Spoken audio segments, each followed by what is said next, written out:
So I'm theoretically live, theoretically audible. Hopefully this is the case.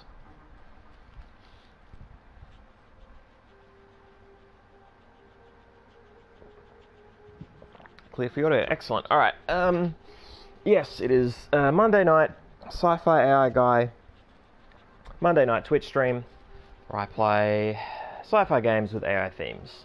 And this is pretty damn good sci-fi opening imagery for two reasons. One, you got the little glowing circle on the side of the head and the clean white aesthetic in the background that a lot of future tech has now in contemporary vision. It is the contemporary imagining of future tech has this very Apple, clean, white, smooth bearing. I don't know how long that's been going on, but it is a strong aesthetic and very recognizably futuristic in the same way that, you know, a few decades ago it was the weird stuff that we make fun of now as being supposedly futuristic. And people will make fun of the white, clean aesthetic later, I'm sure. And the second thing that makes this a strong sci-fi opener is the extreme level of detail I'm getting from this current gen console and game, which just, yeah, like, that's almost science fictional in and of itself to young Ryan Morrison, the idea that a game could look this clean and, air quotes, real. This is fucking ridiculous. We'll see how deep this well goes, but so far this is a strong opener. Oh, and we have a place of old. Yes, I do sound extremely tired. It has not been a good day, but that's fine. I'm online now. I'm playing a game. We'll see what happens. The stream will last as long as it will last. This is not a bad screen to linger on, I gotta say. It's better than, I think the most annoying one so far was it 2064, 2048? Whatever one it was with, the repeated intro video and voiceover just really grated on me after a while. It's not that it wasn't good, it's just that I didn't want to see it every fucking week. Over and over again, no less. Well, that's fine. Yes, we will hang out together as tired people do. God, it's even got the fucking Inception bwomp that everything has. Yeah, I've heard a lot of mixed stuff about this game, a lot of mixed reports from people in the field, as it were, and I'm interested to see what it delivers. I believe it is a David Cage experience, who goes for... is a narrative thinker, I think would be how I would describe David Cage. That doesn't mean that the narratives are necessarily good, but that appears to be his first port of call. He's trying to make playable movies, right? The choose-your-own-adventure film. That, you know, hilariously, Netflix has now just done anyway, which I still have yet to see.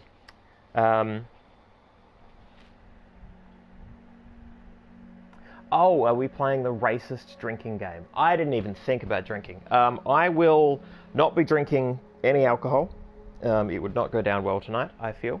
I'm happy to sip one of my two beverages. I have cordial and I have creaming soda. So I'm happy to sip those when hatred of cyber organisms stands in clumsily for racism. Yeah, I'll tip a cup back. I'm happy to do that. Yeah, it's so I'm working on a journal article right now that I'm hoping to get sent out soon that looks at neurodivergence and how it is depicted. And I mean, it's a very specific journal article because what it's looking at is Do Androids Dream of Electric Sheep, Neuromancer, and Ancillary Justice. And when I say neurodivergence, I mainly mean autism. And it's been real enlightening and really cool. And one of the most interesting things I've read about lately is how varied and complex this idea of representation is. How it is easy to slag something off or praise something when in fact there are many shades to it based on how people take it, based on historical context. As always, it should precipitate a conversation. I don't think that is... I think that's the core of it, right? Is that it should be talked about. And from that talking, people should learn and try and do better. And I think the downside is that a lot of times people either don't get involved in the conversation, or they feel like the conversation is people yelling at them, and then they don't do better because they feel aggrieved. Sometimes people do better, sometimes don't. Culture sometimes goes forward, sometimes goes backwards. It's complex. I tend to take, pretty strong stances at times, and it would possibly be worth me thinking more about the complexities of these things, but also when it's not about me, when it's about sort of, racial issues or any of the intersectional minorities of which I'm not a part.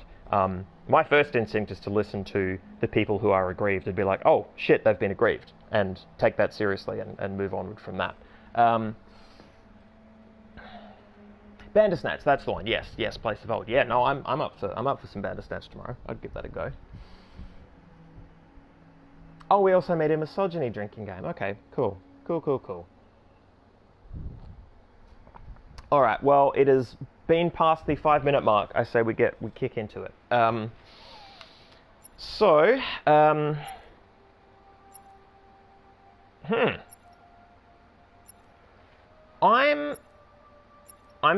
to go medium. I can read all of these sizes, but I think medium is the play. I'm going to go with medium. Yeah, so my expectation of this game is that if it's going to be leaning on racial tropes as a clumsy stand-in for cyberhumans, metahumans, however they're deemed, however they are textually assigned. Yeah, if it's a tropey thing, then yeah, it's going to be really shitty to a lot of people because, unsurprisingly, tropes, older tropes, that people unthinkingly resuscitate year after fucking year, yeah, they're not always great. Not always great at all. All right. Wow. That is... Oh, yes. I didn't realize... Please adjust your screen settings. Oh, no. Okay, so her face with all the flickering of the eyes and everything, I thought the eyes were flickering a little bit too much. It was a little bit much for me in the eye flicker region. She was doing a bit too much looking around. But a lot of the facial movements and stuff looked really good, looked really clean, looked really realistic. And then she fucking spoke, and the mouth was off and weird. This is the problem with going for complete realism, is when you fail, it fucking stands out like dog's bollocks. It's not good. Anyway. So we shouldn't have the thing not visible at the bottom. Because... So I tend to, when I watch, when I have screens that are not this TV, when I'm going to be rewatching this later, if I rewatch it on either my Surface or my computer in the office, it's going to be at a pretty low brightness setting because that's just what I do for long-term screen use. I just find it's better on the eyes. So I'm actually going to make this a little bright, just so that it readjusts in that setting. I think that's... Yeah, I'm not going to go for this not visible nonsense. I think that's fine. It's up to me. It's my choice, and this is the choice I'm making. Hopefully it's cool for you guys. Thank you. Now select your profile. Yeah, it just doesn't quite... Okay, I want immersive gameplay with advanced controls, a fair challenge where mistakes can mean losing a character. Casual, I want to focus on the story with simpler controls, a more forgiving challenge with fewer chances to lose a character. I don't mind losing characters. I would not like to lose characters that I like because of controls that are shitty. I don't want to be punished. So I played, I think it was a David Cage game, Fahrenheit. I didn't play much of it, admittedly, but I played some of it. And I found that the few times that it tried to get me to do reflex-based gameplay, were just not for me. But then that had narrative consequences in what was a narrative-heavy game, and I did not appreciate that, as it turns out. And I think part of the problem is that unless I'm doing reflex-based stuff all the time, I'm not going to build up those reflexes quick enough. I don't use this controller enough to know which one's the triangle off the top of my head. If I get in the mode, then sure, but like, I get confused. I've used too many other consoles in my time. It's a mess. It's a fucking mess. So yeah, I don't think we're going to go all out on this. I think that would be a mistake. Yeah, casual. When this sign is displayed, please do not turn off your console. You are now ready to begin Detroit. Remember, this is not just a story. This is our future. Oh. Ah. That was awful. Also, she was looking not at me, but past me. I feel like this is meant to have a camera, right? I think she was meant to be keeping eye contact with where my eyes actually are. Anyway, so it's 2030 something?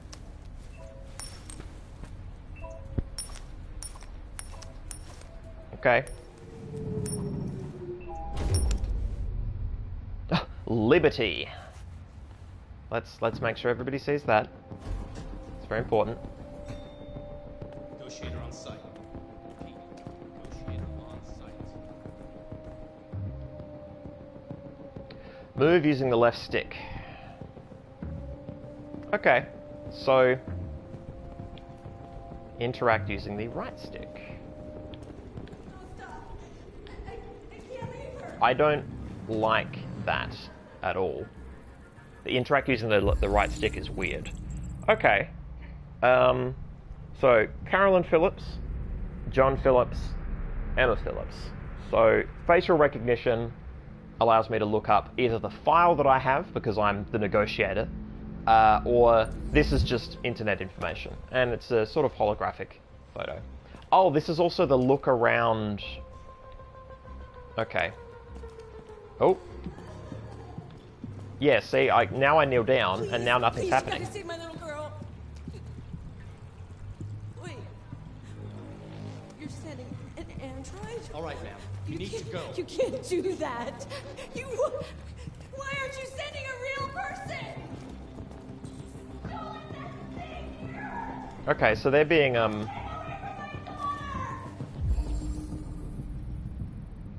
that's interesting. Choose by... Oh, yeah, we're going to save it. I like that it played stuff in the back, like the scene kept going in the background as I did this. That was interesting and cool. Also, yeah, we are not showing any facial expressions. So they are going for the flattened affect android.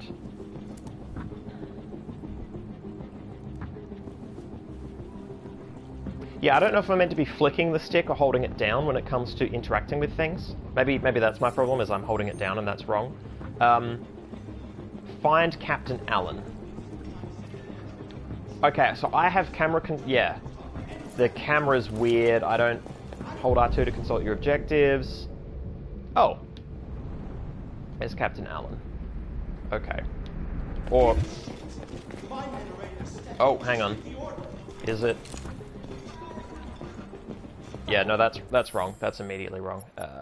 Options, controls, invert x-axis. There's y, isn't it? X, yeah, isn't it? Invert y-axis, I feel like, is the...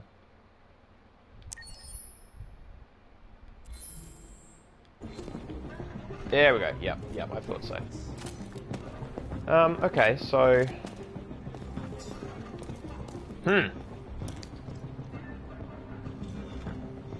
Oh. Wow, okay, that's interesting. So... There are constraints on what I should do, because it's a game, and it has a sort of linear flow chart of what it wants me to do, because it's not a perfectly open, explorable space. There is... I'm being guided, and I'm perfectly okay with that. This is not a complaint against that by any measure. I am fine with having a checklist. I'm fine with having things that I have to do in a certain order. What I find interesting is the fact that in this setting, where we are construed as a mechanical human being, and there's stuff being brought up on my UI, my actual eyes, or inside my brain. However, that sort of gets, yeah, not sure about that. But looking at the picture before, you know, I Googled or looked up the file on the 3 people in that picture, whose names I've already forgotten. So there is an augmented view. There is an actual UI. Augmented reality is the norm at the moment for this character. And that includes my to-do list, which at first I thought was just an interesting way of telling me, okay, I need to find and talk to Captain Allen. But an AR wall has been put up that says talk to Captain Allen first in red with red stripes that mean no, you can't go here. And that is very interesting because it takes the mechanic and makes it feel like a story element, something happening in world to the character, not just to me, the player. And that's cool. That's a cool crossover. Oh, I'm being pinged.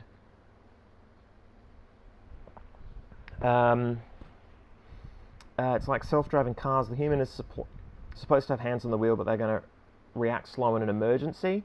I don't know what that's in reference to. Yeah, UI elements are totally diegetic. Android dude can see all this shit. Yep. Yeah, place of old, can't move past your programming. No, and it's novel how they are combining those elements.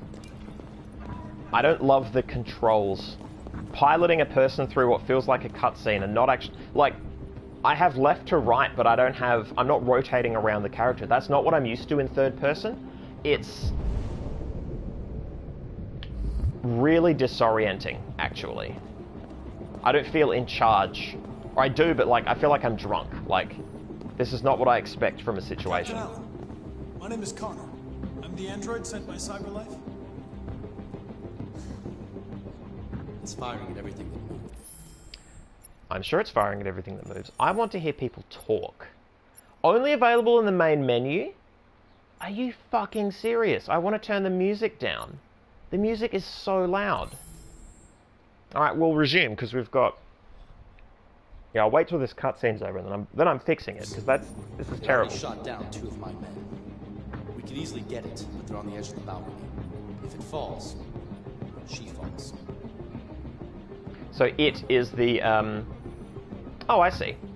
So the it is an android, firing at everything that moves, threatening a woman's life. Right. Do you know its name? I haven't got a clue.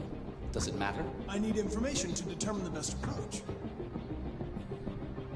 Do you know if it's been behaving strangely before this? Listen, saving that kid is all that matters. So either you deal with this fucking android now, or I'll take care of it.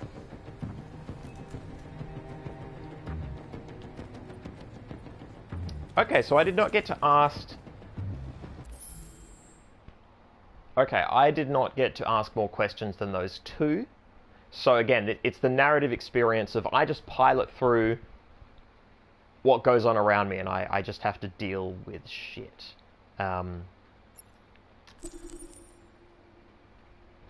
Yeah, because I can't hear people speak. I can't believe that you... That's so strange to me. I'm assuming there's a reason. Like, that's not a choice that you make willy-nilly, that you can't change audio settings unless you're in the main menu. So, I'm going to give them the benefit of the doubt. This is a very rich experience. It's very complex. So, yeah. This is the options section. You can customize your experience here. Why is your face so close? Okay. No, I don't get to... No. Okay, I do not get to determine levels. I don't like that. That I don't like at all. Yeah. That's frustrating.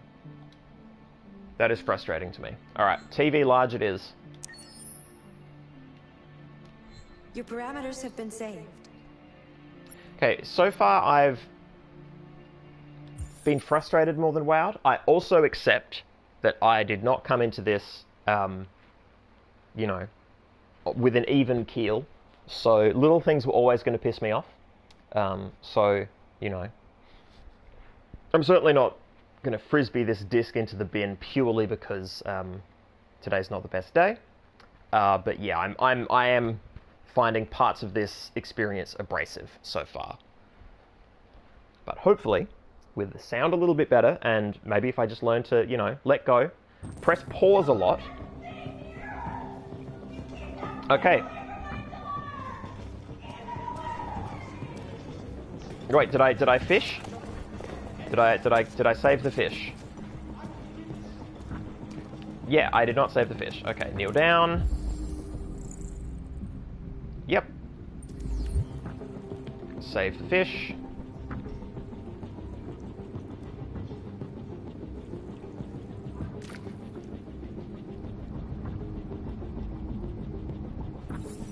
Okay. Why did it say software instability up in the right-hand corner? That was weird. Oh, I just strolled right across their line of fire. That's actually terrible of me. But yeah, I don't feel like I have a good beat on this space. My name is Connor. I blame the The camera. android sent by CyberLife? So CyberLife. CyberLife sent me. It's firing at everything that moves. It already shot down 2 of my men. This is still not great, but it's the Easy best it's going to get. They're on the edge of the balcony.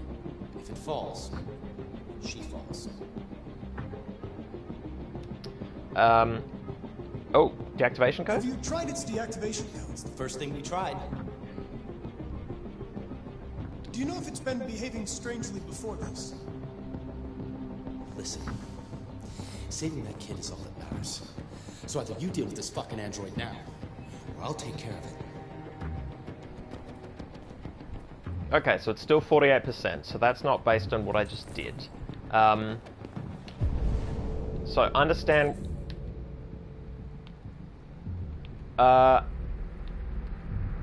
right, so...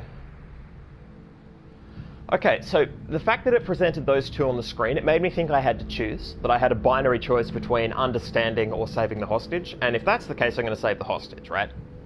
Because this is the situation I've been presented, and that's just the choice I would like to make there.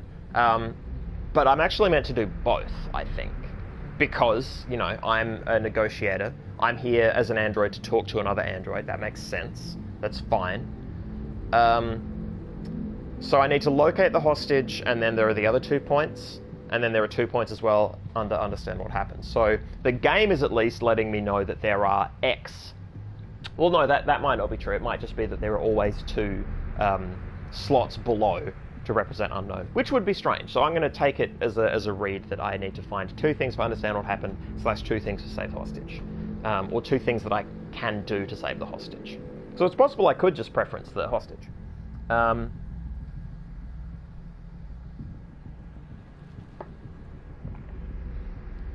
Okay, so Crafty Devious, we cannot adventure game our way through, no asking all questions for us. I think this game is made of flowcharts. I don't think everything is possible as one playthrough. Got it. Alright, well... Hang on, Mike. I'm getting a weird thing on my Surface. No, it's fine. It's saying my IP address is showing, and it's saying it's a security issue. I'm using a VPN, Avast. Like, that's not my IP address. Okay, I have...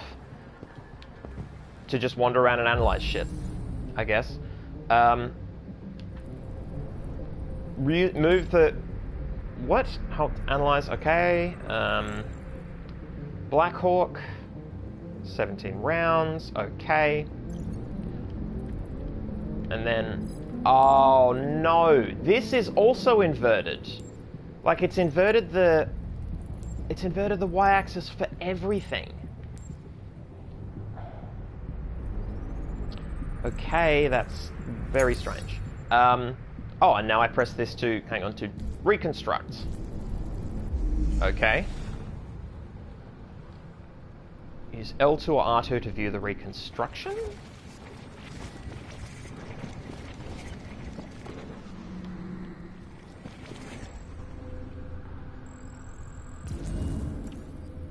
Deviant took the father's gun.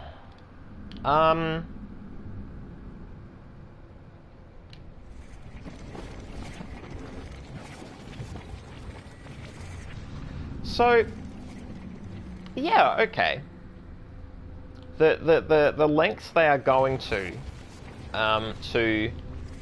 demonstrate the way that I put clues together is interesting. I feel like this conclusion I've come to, Deviant took the father's gun, is a slight step above what might be reasonable given the clues. I've just seen a gun and a cartridge in an empty case, and I haven't even properly looked at that shelf to see if that's where the case rests. Why am I getting this full read on the physical body of the individual doing this? It's that slight sort of Sherlockian stretch, right? Where a ratiocinative detective puts together this amazing picture from very few clues. That is often too amazing for the clues that have been presented. But yeah, I am gonna change. Okay, step back. Okay, have I learned? I learned a thing. Alright, let's go to options. Let's go to controls. Let's actually put the y-axis back because I'm not looking up much, I think. If it ends up pissing me off, then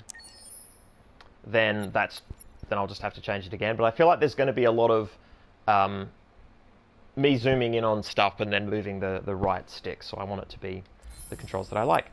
There's a flowchart here. This is the scene's flowchart. Here you can review the paths you've taken, the paths yet to be explored, and what possibilities you've unlocked. Each node earns you points that you can spend in the extras. I earn points I can spend? That is very strange. Due to the nature of the game, some nodes and endings will not be counted toward the completion of the flowchart. Mission start.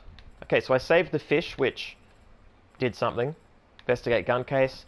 Wow, okay, so again, it is this, the game is being very open. Oh, public opinion, skeptical, software instability, question mark. So these are things that can change. So people are skeptical of me, and my software might be unstable.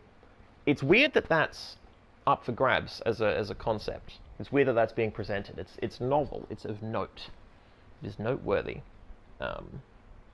Oh, good God. The training mission has 6 endings? Yeah, okay. I'm just going to have to let go of any kind of sense of control. Which is to say that the level of control I would like to have, which is complete control, which is bad. I have some control, but, I mean, if things like save the fish change the endings, I really do just have to live in the moment and see what the writers declare that means about me. Hopefully this is not too much like the Talos Principle, you know, questionnaire style answers, the multiple choice, wherein there may be multiple choices, but none of them encapsulate what I would actually like to do. I mean, at the very least, yeah, I would have saved the fish, so, you know, I get to do the thing I would have wanted to do there. So that's cool. I'll take that. Yeah. Yeah, every playthrough is valid, right? Okay, 51%. Why has that gone up? Understand what happened. Search hostage's room. Okay. Ah, man, the camera in this is just not for me. It's not making me sick or anything, it's just seizing control from me in strange ways.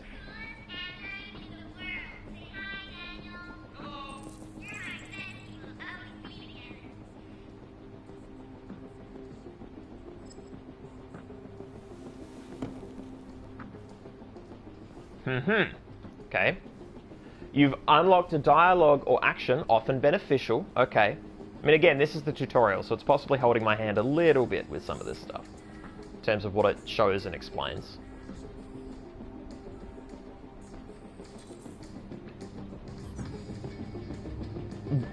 What? That's the conclusion you come to?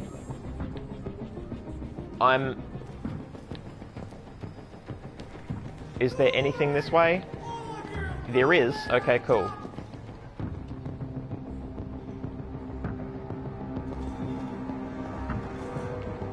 Nothing? There's nothing there? Serious? Are you serious right now? So I just wasn't... Okay, it was just a dead end? this is a... Alright.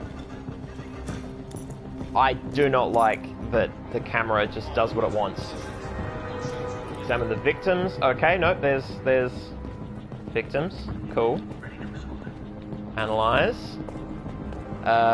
First responder. Okay, there are clues. So we have here. Okay, right heart ventricle perforated, internal bleeding. Cool. I mean, not cool that they got shot.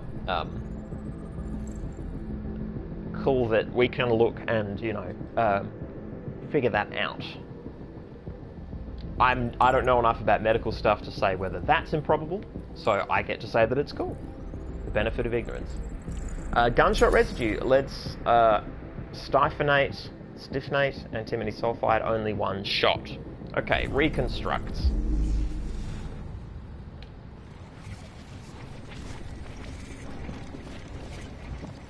Okay, so they came here.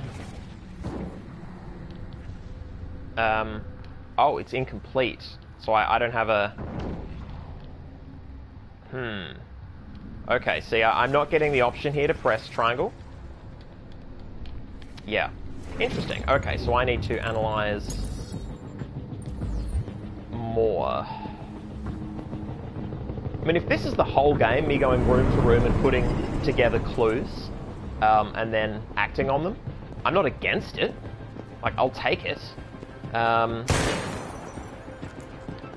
Yeah, I don't know what I meant to... God, this fucking camera.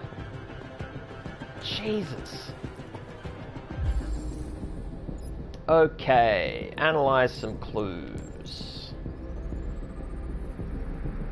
John Phillips. Okay.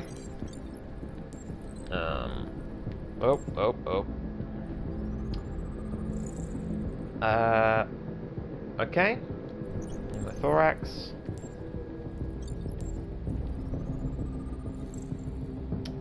Left kidney perforated, fatal abdominal trauma. So this dude got shot a bunch. Okay, let's reconstruct.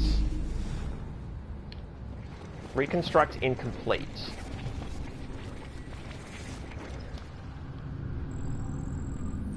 Oh, okay, here we go. Father was holding something. Oh, rewind to search for a new clue. Okay.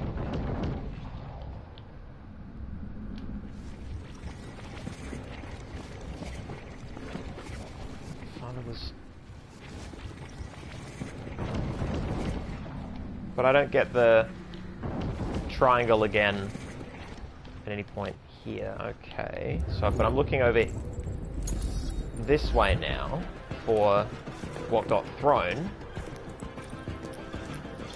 wherever it went. No, I don't... Oh,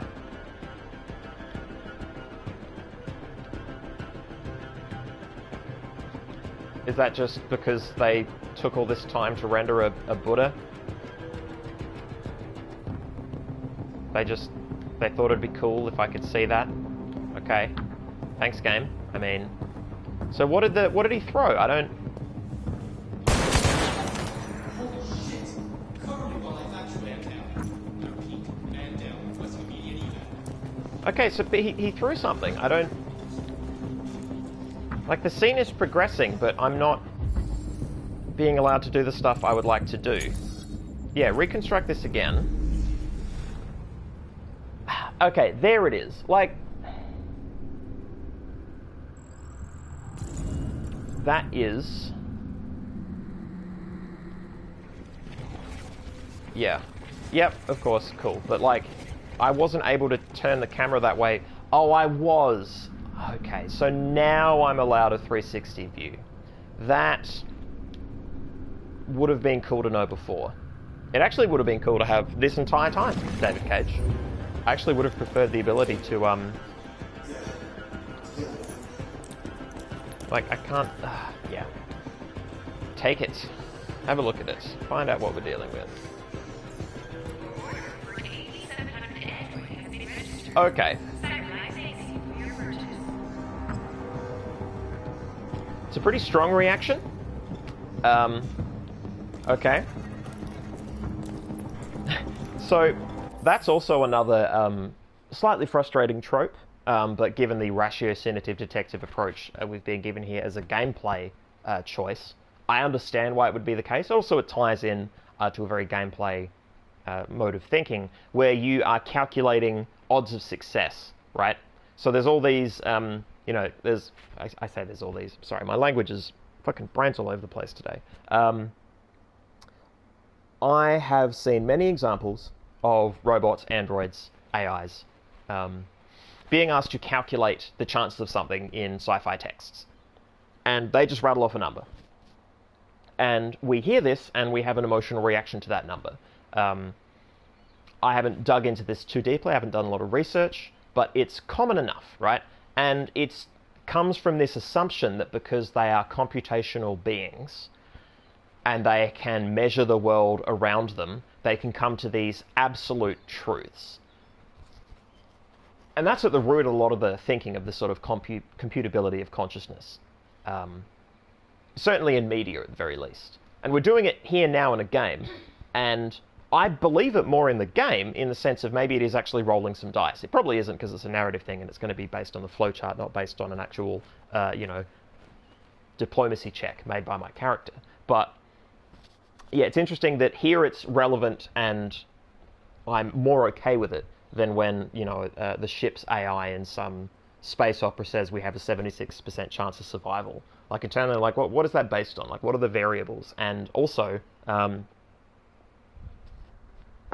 could you know all of them and come to that as an absolute? It's, yeah. When it's a complex situation, at least. For simple situations, okay, sure. Maybe it's different. Anyway. Alright, what are we looking at? So, reconstruct.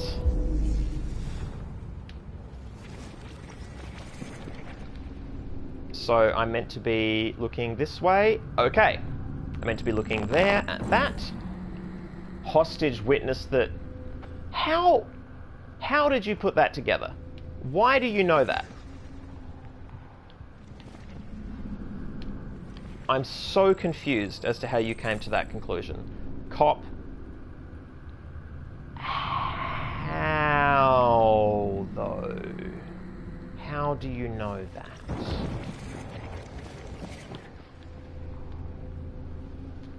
Oh, okay, that's the gun. That's the other part of the reconstruction. Okay, weapon located. I could have looked at the floor before and figured that out, but I was not given the chance because of the way the camera works. I had to go through this instead. So, okay, cop comes in. It's less of a hostage, maybe, and, well, I mean, it's a hostage once you shoot someone and start running away with someone else. Hostage or kidnapping, I guess, is the... Cop shot the deviant.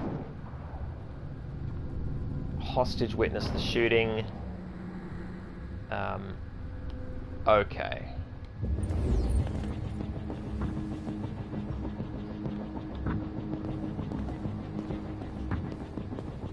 Reach. Yeah. A lot of this game is a reach so far.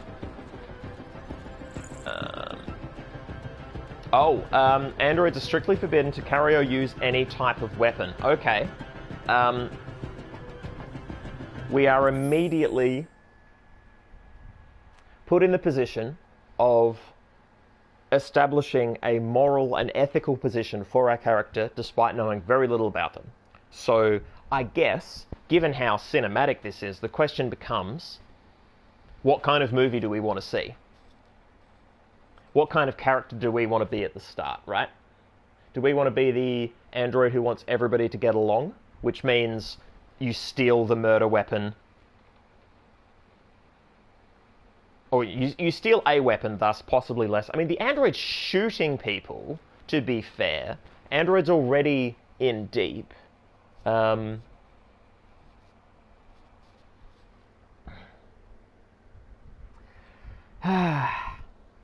man, I have not been looking at chat.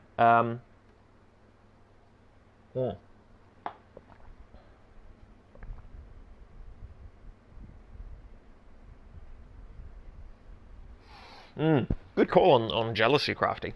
Okay. We're going to resume. We are going to take the gun because I'm more interested in the android that fights against these systems. Because, I mean, and this is also meta information, right? Like, I already know that it uses lazy tropes about racism and just ports them over to androids. I already know that to be the case. So, who do I want to be in that narrative? Well, I want to be the android who is trying to push back against this racism. Granted, this is the tutorial. There is room for growth. I could be a, individual who is all for the racism being directed towards me. I could be complicit in it. But I think we're just going to take the gun because fuck them.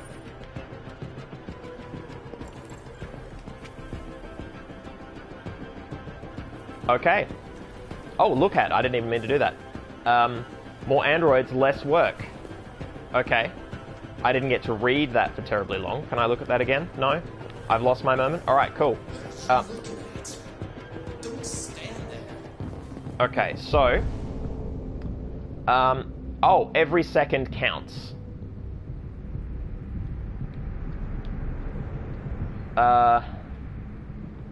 Save hostage at all costs, okay, but... Oh, I can go over to that? Alright, I will. Whoa, wait a minute. So I can... Wait, what? Now I can look around wherever? It's just weird and fucked up? And awful? Why now? Is it because I'm stuck in this space?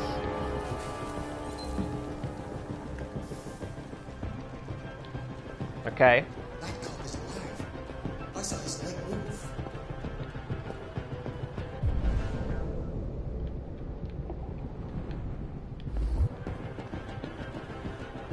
Okay, so I should be using this trigger a lot. Fresh blue blood. Android wounded. Okay. Deviant model. Yep. PL600. What do I know about the PL600? Is that my... What are we waiting for? Okay, I don't like that in the tutorial every fucking second counts. Like, give it a rest game. Your controls are shit.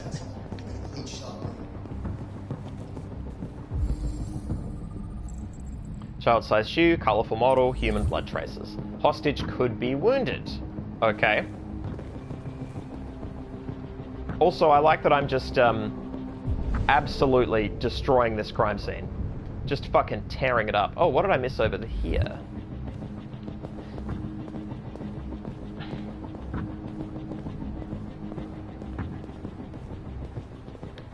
Unmute. Downtown Detroit. Details are still emerging on what exactly happened, but the hostage taker could be the family's android. He may have taken the lives of at least one family member and a police officer.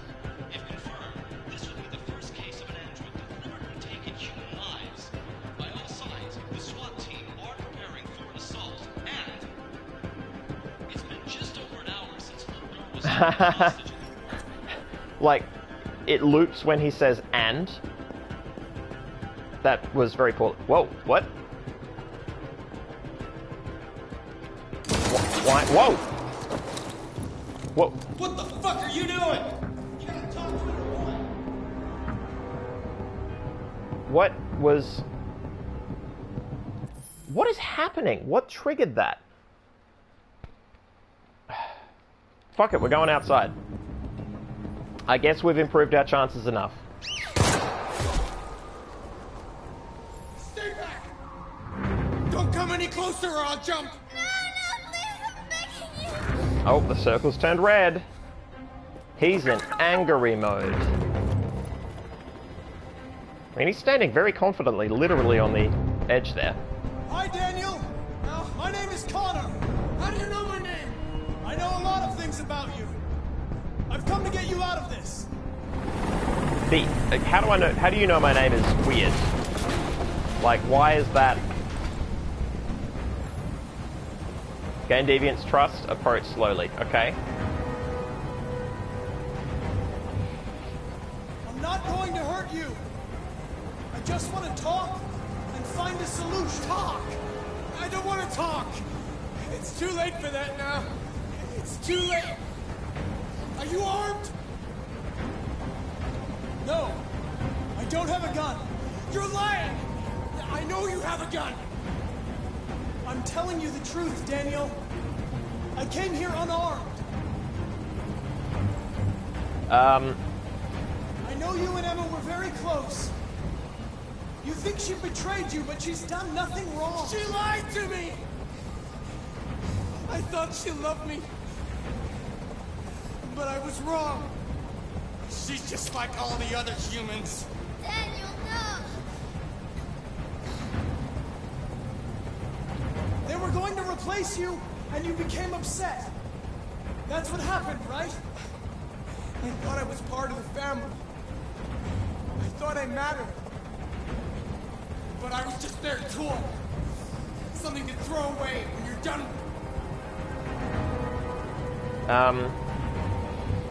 Listen. I know it's not your fault. Oh, that's cool. These emotions you're feeling are just errors in your software. Oh, don't. It's not my fault. I never wanted this. Why am I walking like that? Why can't I... Hang on. You know? But I was nothing to them. I can't see Daniel anymore because of this fucking control system. Hang on, am I meant to be looking over there?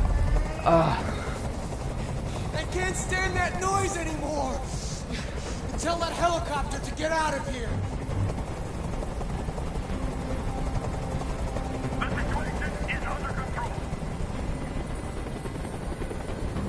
There. Okay. I did what you wanted.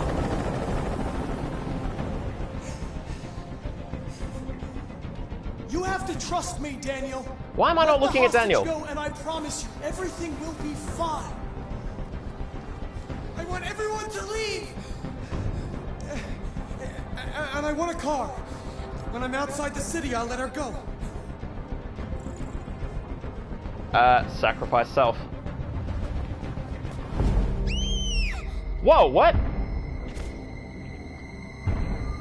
Sacrifice self is murder Daniel? Okay. So that's what that meant.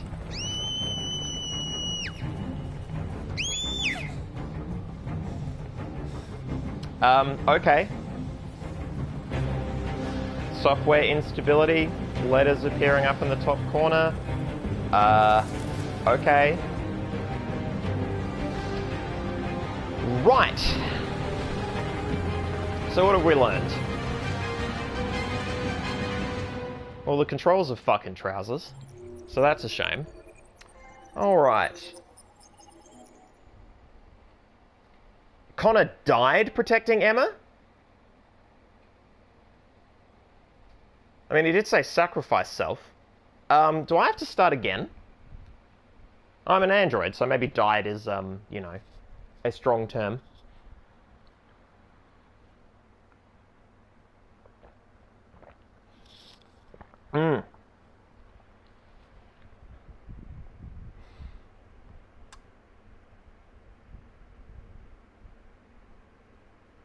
Oh, time, I think, or a number of factors. I presume that was me being shot at, and me then going outside. I mean, I was also just very close to the window, but yeah, it did say every second counts. Yeah, navigating that space and learning how to play the game with that time pressure is not the best way to do it. Like, it's an exciting way to do a tutorial, but I feel like tutorials shouldn't be that exciting necessarily when there's that much at stake and it's that complex. I disagree with that choice pretty strongly. Crafty saying having sapient robots is unethical. Is this the game's thesis? Yeah, it's really begs the question why they bothered to build androids in this way. Like, why would you, you know, why do you do that? Why would you do that at all? I think a tutorial replay may help if you want to practice controls, learn paths. Look, if this is going to be a game of there's so many branching paths, I think we're just going to end up stumbling down some paths. I think that's just how it's going to work. I feel like I know the controls, it's just I don't like them at all. They don't feel natural, and I would be shocked if they were going to feel more natural with another playthrough of the tutorial. Like, they're either going to glom over a long period of time, or they're just never gonna. I'm just never gonna grok it. So that's all good. Let us continue with Dead Connor. So now it's November 5th. I do not remember what the first day was. Reboot. Okay. So we have the trope of the AR UI of an android, wherein I see boot code up in the corners. I see, you know, loading appearing in my own screen. It's a common trope. It's right here. Initializing AI engine. Okay, sure. This is the top-of-the-range household assistant. It cooks 10,000 different dishes. Come on, Zoe, let's go. Languages and dialects. And handles the kids' meal kit. Elementary school. Up to good ever single. Looks amazing. Wait, am I a new protagonist now? Oh, I hate that the joystick $7,999 with a 48 does this to me. interest-free credit. And it comes with a 2-year warranty for parts and labor. Like, I looked around. Like, what do you want? More looking around? I'll give it to you. An excellent choice. If you'll just follow me, we'll process the order. But it has many other functions. Come along. I don't like this guy. There it is. It was a bit difficult getting it back in working order. It was really messed up. What'd you say happened to it again? The car hit it. Stupid accident. Ah, I see. Anyway, it's as good as new now, except that we had to reset it. Meaning we had to wipe its memory. I hope you don't mind. That'll be fine. Okay. Did you give it a name? My daughter did. AX400, register your name. Kara. My name is Kara.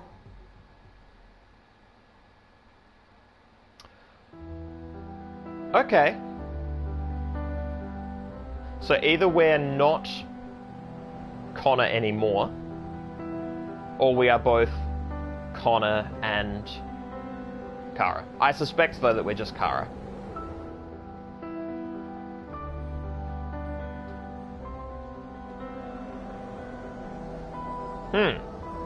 Interesting. Drones. Of course, of course.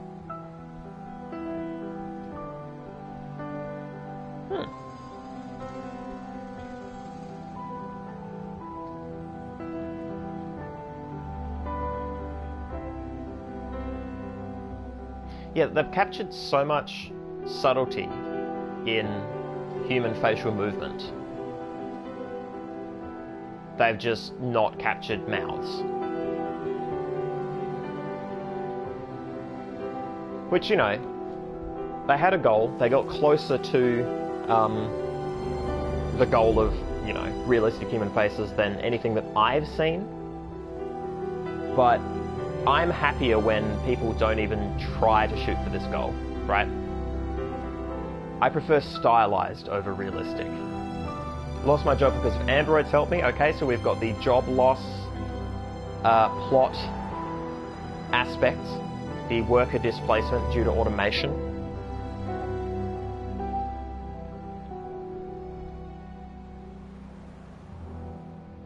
Written and directed by David Cage. All right. So yeah, they've painted this dude as skeevy by making him unshaven, you know, slovenly. He scratches himself. These are all clear indicators of being dangerous and untrustworthy.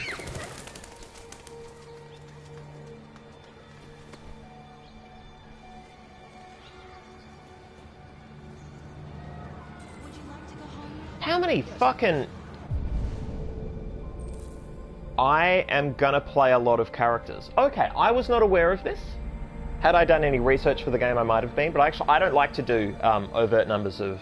an overt amount of research. I want to go in cold and clean. And this is interesting. I was not expecting this. We'll see how I feel about it. It all depends on whether any of these stories intersect. I suspect they will. It all depends on whether these characters get sufficient depth. I know this is something that David Cage has done before. Fahrenheit had a lot of characters, I'm pretty sure. Had a lot of axes upon which you could operate.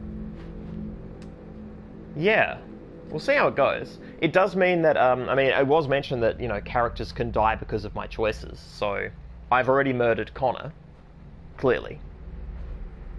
Yeah.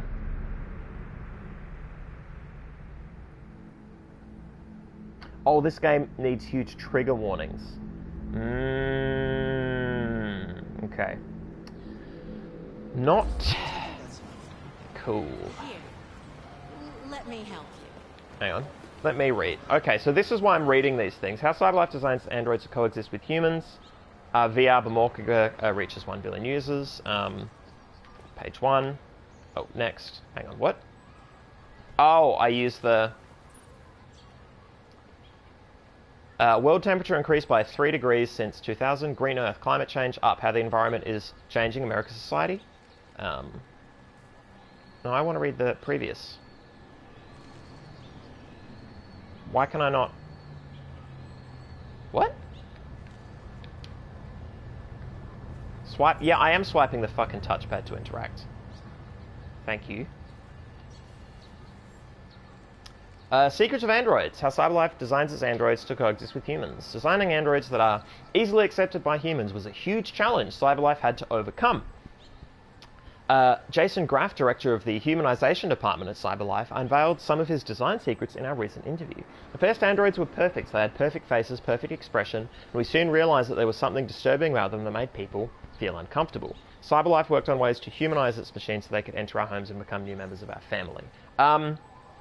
Jeez. Like, yeah. They created androids of both genders and all ethnicities. Both genders. Thanks, binary gender. And all ethnicities, analysing thousands of voices to find the most pleasing tones. Realistic blinking was perfected, though totally unnecessary, along with breathing, facial hair, and many other humanising traits. This perfect simulation of humanity, down to details that androids simply don't need, is the secret of CyberLife's design success. So, what you're saying is, a company worked really, really, really hard to make sure that humans would believe that their robo-slaves were human. That the human slaves they wanted, problem-free, were there. Were there for them. As opposed to something that has no feelings, has no sapience, and is very clearly a robot. They went for something that is... could be mistaken for a human, but trick, no, it's actually a slave. But it also thinks and feels, so that's cool. That's laudable. That's something you want. Apparently. Alright. Did I not need to go through all that to do the... Yeah, I said... This touchpad is, a really bad mechanic. I can't say I'm on board. A climate change up.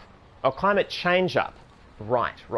A recent US census has found that as sea levels continue to rise and climate change leads to more and more extreme weather, America's once prosperous coastal cities are being deserted by the rich. Waterside real estate in once top attractions like Miami and Los Angeles are experiencing fright flight, with wealthy residents opting for properties further inland or at higher altitudes. This is driving up prices in once rural areas and plummeting house values in previously desirable neighborhoods. Whilst this might sound like an opportunity for poor Americans to enjoy a new lifestyle, the reality is less attractive. Yeah, it's all terrible. Why isn't this whole article just non-stop screaming?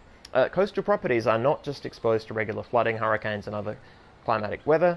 They're also suffering from urban flight, with all the services and amenities following richer customers into new areas. Urban development specialist Arnold Waters calls this the donut effect, whereby the previous centres of coastal cities get hollowed out. This census is just the latest example of how climate change is affecting American societies in ways previously not imagined, altering not only the face of our environment, but even the social fabric of our nation. If you didn't imagine that, you have a piss-poor imagination. Because, yeah, that shit's coming, and it's going to be awful. I don't know where Detroit is. I don't know if it's landlocked, or I don't know if it is, you know, a seaside town. So I don't know if this is just some cool stuff about our future, or if this is literally... Oh, that happened around me. So when she helped somebody up, I possibly could have helped, but instead I read a cool article. This third person... This is so awful. I often can't see in front of my own character, and I look left to right instead of actually looking around. Can I? No? It's too late? No? Okay, fine. No water.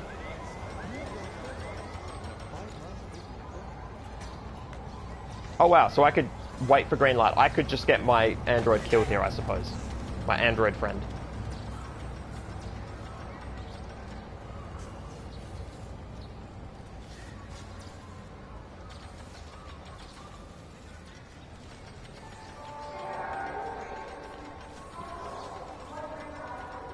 Yeah, I'm walking. It's green.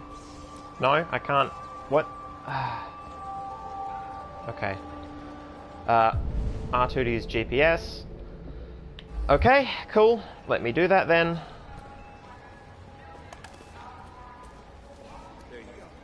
They've gone to a lot of trouble to create a rich world here, and I am so disincentivized from exploring it.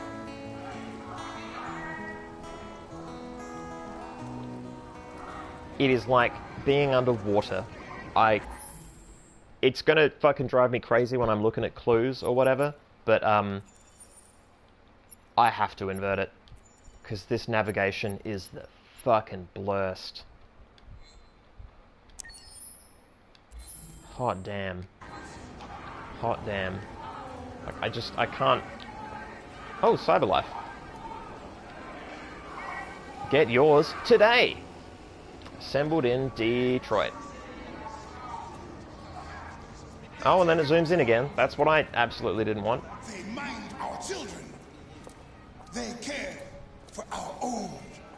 Why do you look at me so, demon? I know who you are. I can see through you. You are the one by whom the evil will come.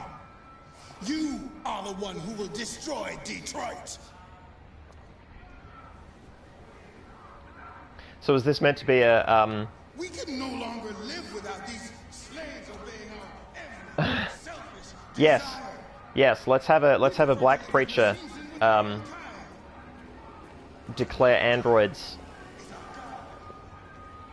the awful, like, fucking, okay, gonna take a big sip of this cream and soda, just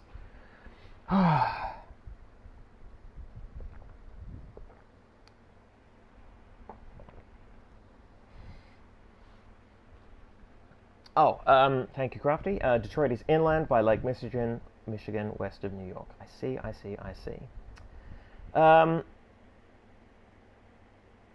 We're not racist. A black man is saying it. Yeah.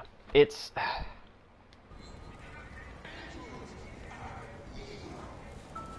It's like, move over, black people, because now androids have it super bad. And now you can join in on what is the awful... Android temporary parking. Wait. What the fuck does this mean? 8 max units, max parking time. So they can't stand on the street or use benches? Is this a recharge station? It just seems to be a place where androids stand. I can't even enter it. I'm not allowed to enter the recharge zone.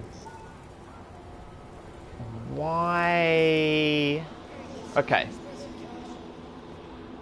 Oh, isn't it?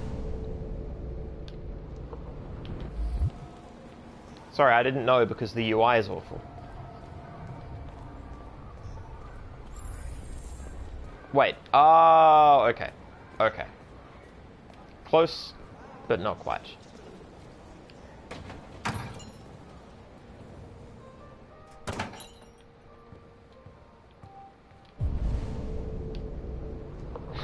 Every time it puts on this dramatic like you're looking in the space super zone. It's real disorienting and Identification verified. not great. Oh Lord. Here is your order number 847. That will be $63.99. Please confirm payment. Payment confirmed. Transaction complete.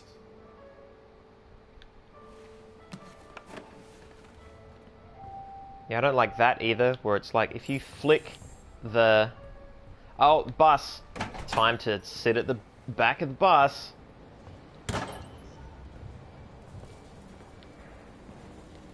Use R... Are you...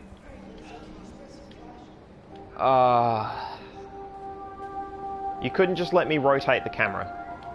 You couldn't just let me rotate the fucking camera like all other games have done before this.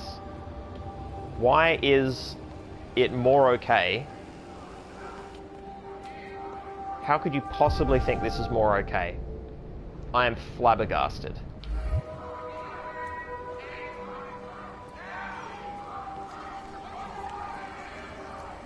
So, my first instinct, narratively, is that I'm just going to be introduced to a bunch of vignettes in which androids are called the worst by people who hate them. Where the fuck you going, Tin Can? What are you doing? Hey guys, check it out. We got one of those tin cans here. Look at this little motherfucker. You steal our jobs, but you can't even stand up.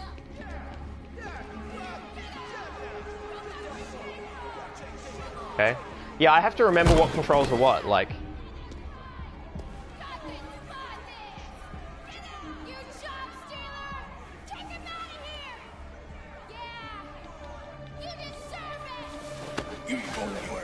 We're gonna fuck your bitch ass up.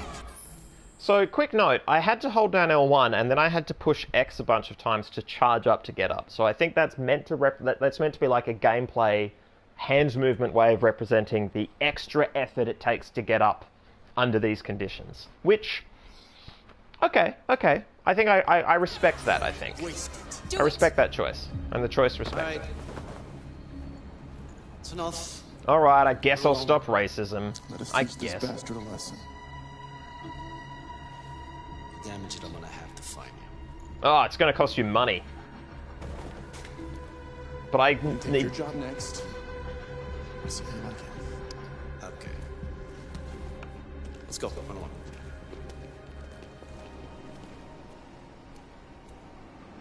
Okay, so there were no choices there except maybe stay on the ground. Like, I didn't have the option of punching the dude. Wait for bus. The bus waiter has logged on. Was that it? Was that the entire... No? There's more?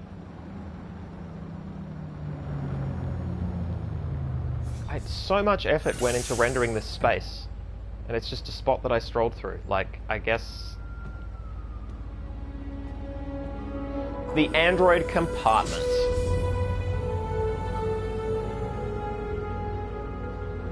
Dun dun dun! Riding the bus. Why did they make us alive? Why did they make us like living things? Or I'm resentful because they built me this way.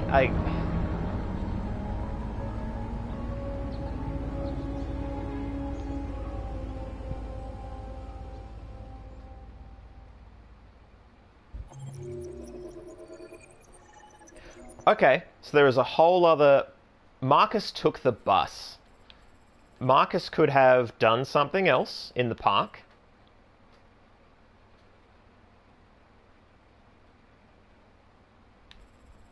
Okay. Shades of colour. Really? You called it shades of colour? Really? That's what you called it, David Cage. When did this come? How fucking tone deaf is this man?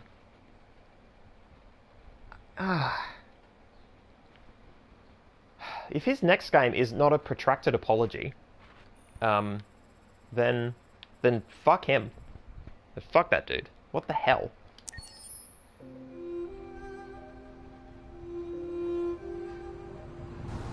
Okay, so it was a vignette. We're back on the main plot.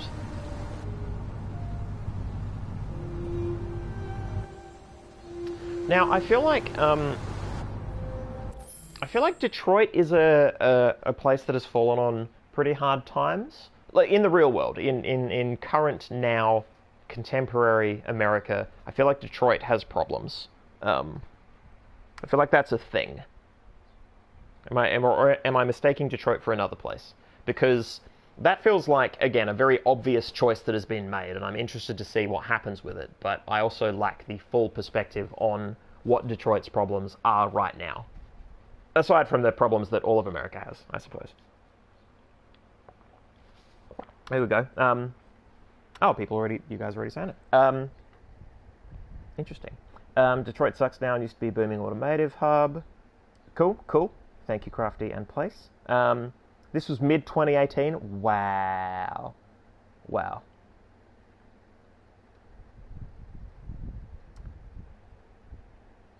Oh, I see. Thank you, Place. Automation meant that a lot of their jobs were lost and led to widespread inequality. So, this is the... But what if the machines that took automotive jobs had feelings and cool eyes and could pick up your paints from the paint store? What if they could be sympathized with? Maybe it was actually the machines who we should feel for, and not the fucking systems that put these things in place. Not the very political system and economical system that has created this problem, and the people who sit atop it, perpetrating these crimes. No, let's feel sympathy for the machine by giving it feelings and making it a young girl in the main narrative. What the fuck? Oh, it is also predominantly African American. Yeah. Okay. Yep. Yeah. I feel like I had heard some of this stuff about Detroit. Not the specifically automotive stuff, but yeah, I didn't want to jump in and say that I knew what the thing was. I just had a vague sense, and this lines up with what I thought I knew. Wow. Just wow.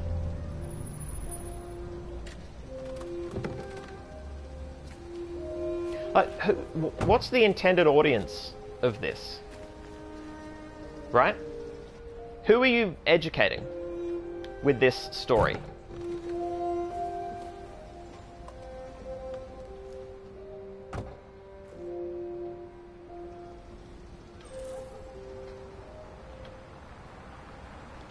You coming?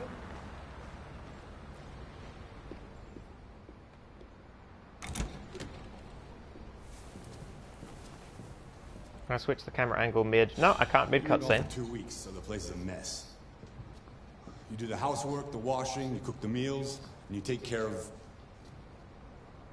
God damn it, where the fuck's the brat gone now? Alice! Alice! Oh, there you are. That's Alice. You look after her. Homework, bath, all that crap. Got it? Yes, Todd. Get started down here, then you do upstairs.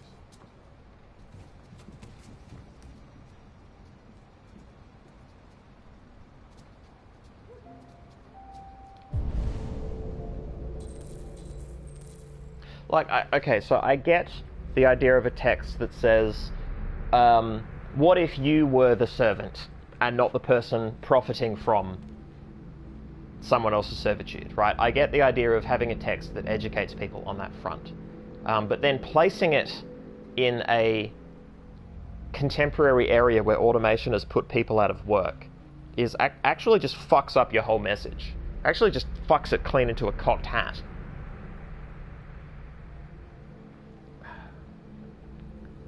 Yeah. Jeez.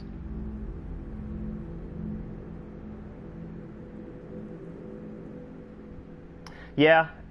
Good point from Crafty. At least we knew this going in was never going to be an uncritical playthrough. It's true. Just, yeah.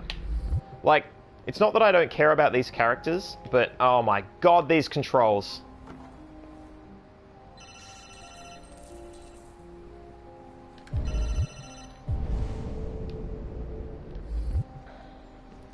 Yeah.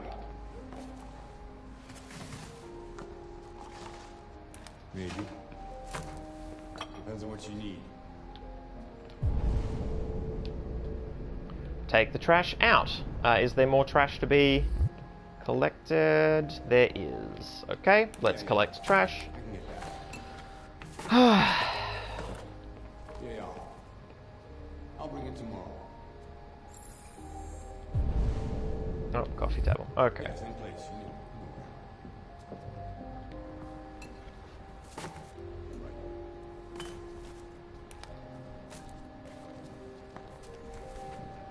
Interesting thought I just had is that TV on. having our negotiator character die means that I had an interesting moment before the game proper, wherein I thought that the negotiator had been shot, repaired, rebooted, fixed, and then just put on the fucking show floor, which would have been interesting. Like, I would have found that, oh, I don't get to, because I was too busy walking. No, it's too late. Who fucking cares? Yeah. So, Fuck, man. in D&D, when something is happening quickly, and you've got to react quickly, we have the luxury of pausing with our DMs, I should say. We are rarely put on a time constraint to make decisions and to do things. If I see something in the distance and it is flagged by the DM as something of note, I can ask questions about it, I can make rolls, I can find out more. I get a lot of processing information that in real game time might have only taken a couple seconds. Here in this game, an attempt at an immersive experience in which, things are happening all the time, there's time dependencies, you can't do everything all at once. There's actually this cool idea of, weaving your way through a complex linear narrative that will have lots of different outcomes based on the things that you do. I keep getting little pop-ups, but I'm already doing something else with these control sticks, and then I miss out on my opportunity. There's no pause like, oh, would you like to look at this magazine? No, I actually would have to swim backwards upstream to catch that particular salmon. And that is really starting to frustrate me. What did I miss out on looking at? Was it over here? It was over here. Okay. Okay, he can't have credit cards. He is overdrawn. And yet, for some reason, well, I think I know the reason. He decided that it was a good idea to get a droid repaired instead. What am I taking? Okay, dishes.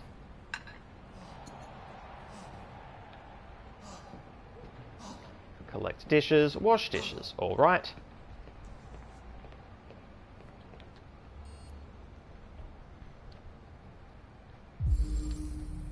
Dishwasher not working, missing component.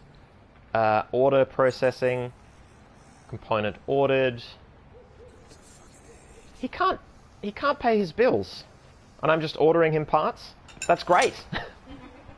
Fuck this guy. Oh, I have to make the motions with the... Wow. It's like really washing the dishes. Wow, it's like actual servitude. But on a PlayStation. The one place where servitude always needed to be. It was inevitable,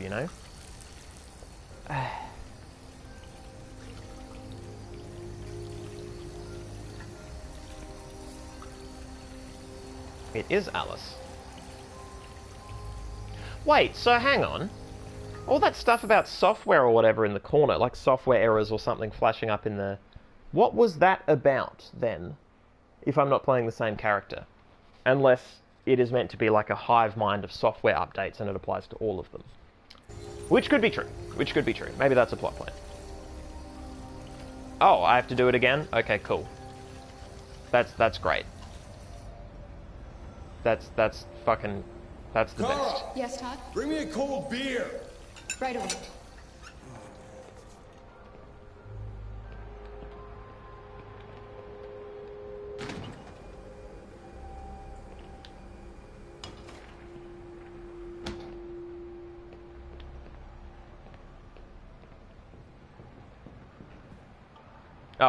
No?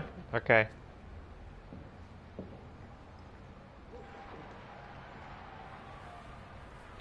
That just appears to be a real hockey game. Hang on. Have I finished the first floor? Dishes washed.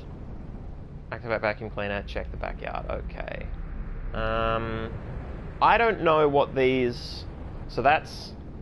Okay, is it over there? Alright, let's go over this way then.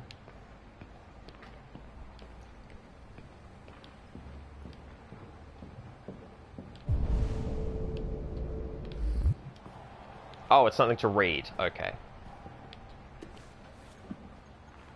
Android power. Should it be outlawed? Page 1. Android power.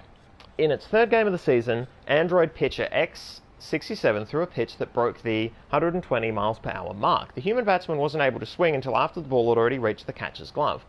Androids were introduced as one per team innovation, but they've come to dominate team strategy. Every draft sees the major professional baseball teams breaking their own transfer records to purchase these latest Android models. But is the game suffering? Obviously. Why did you do this in the first place? Why don't you just have the Android League?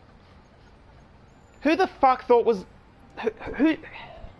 Okay, not only is that not a good idea, it's not a good idea to have that in your writing, because what it shows is that your world is stupid.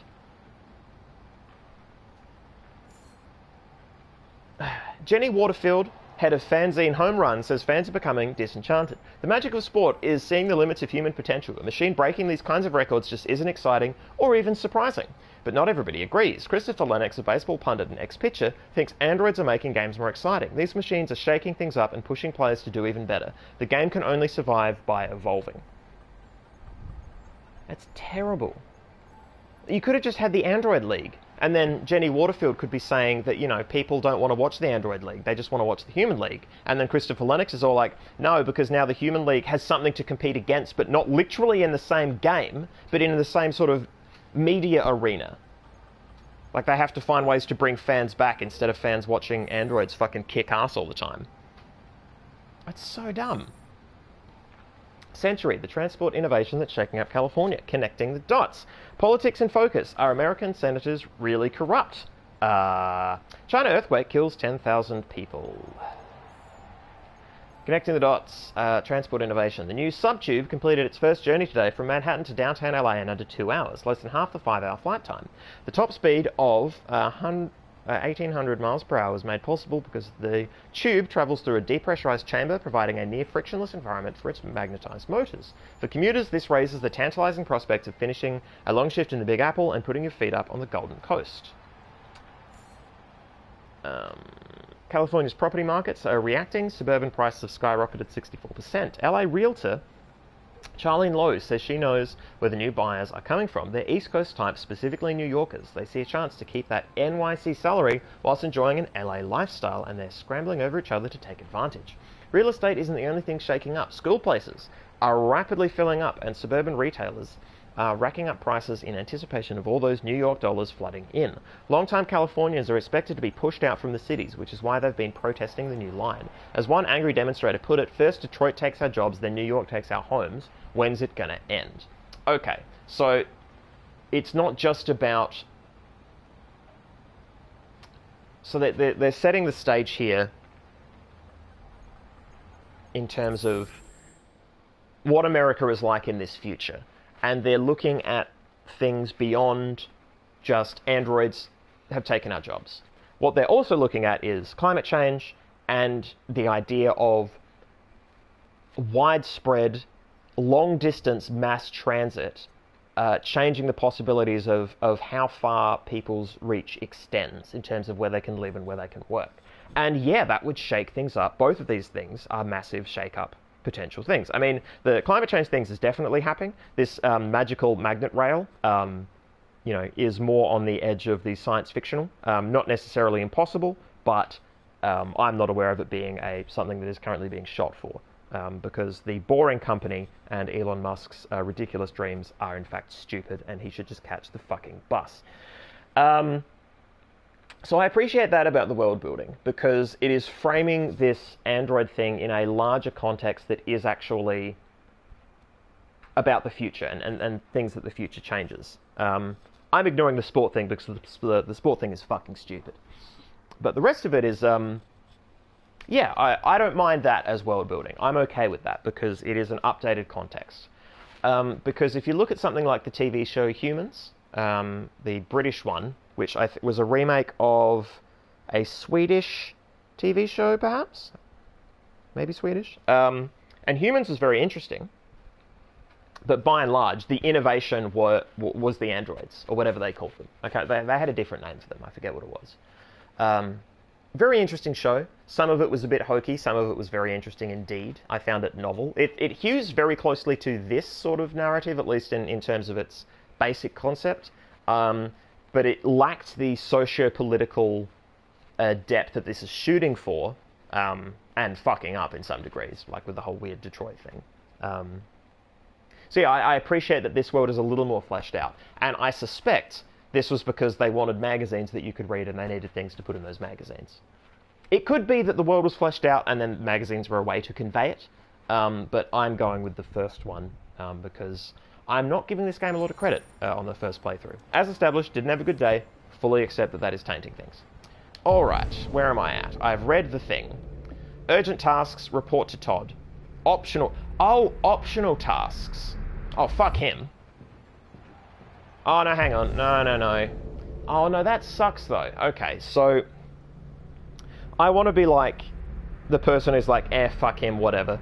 Screw it, I'm just going to report to him before I do these optional things. I'm not going to suck up to him. But here's the problem. I am a passive actor. I don't think I have the luxury. I just played through the gameplay section where I get pushed over by a bunch of people and all I do is get up twice and then catch the bus and look sad about it. So I don't expect this character to be like sassy to Todd. I expect Todd to be mad that I haven't activated the vacuum cleaner and checked the backyard. So I am going to do those things.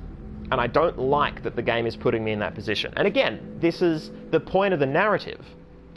Is I think this is its pitch, is that I'm meant to feel uncomfortable about being servile, particularly in a video game, which is normally about power fantasy.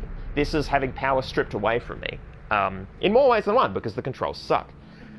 But it is made all the more problematic by the fact that the tone here is that he is an abusive male figure in this household, who is emotionally abusive, offhand towards his daughter. The way chat is reacting makes it sound like he's physically abusive, either towards the daughter, towards me, the android Kara, or both.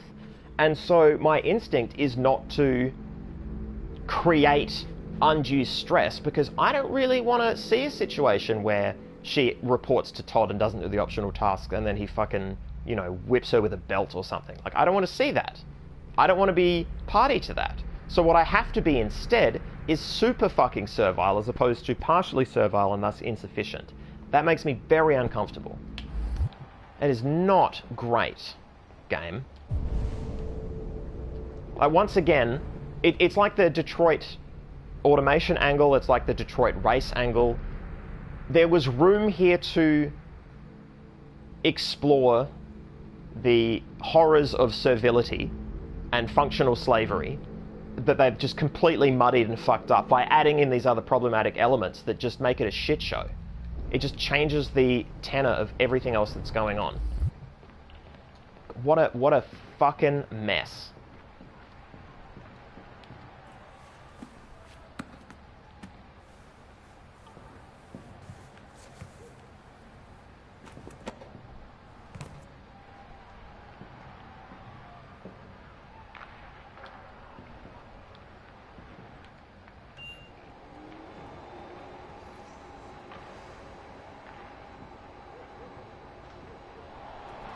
Okay, so that's the modern Roomba, and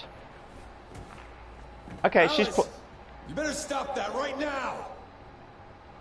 I was about to be happy because Why is she always pushing me? because she was playing with the Roomba. Pushing. I'm now especially frustrated that this game has optional paths, because that means there's a path where I don't fucking choke him out in the bathtub. I want to drown this man. And if I don't do the right thing, I won't be given the opportunity. So that might be a reason to look up spoilers. Because it might be the only way that I can get through this game. Am I not taking down the laundry? Am I not... Which part of the laundry am I meant to be interacting with? Is it over here?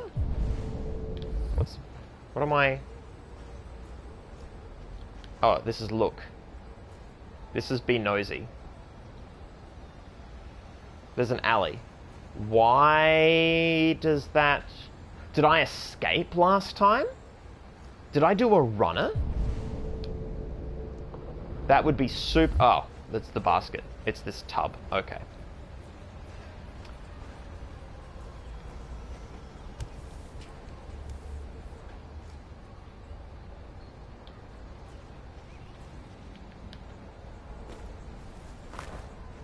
Thank God I don't have to do every specific article of clothing with the joystick.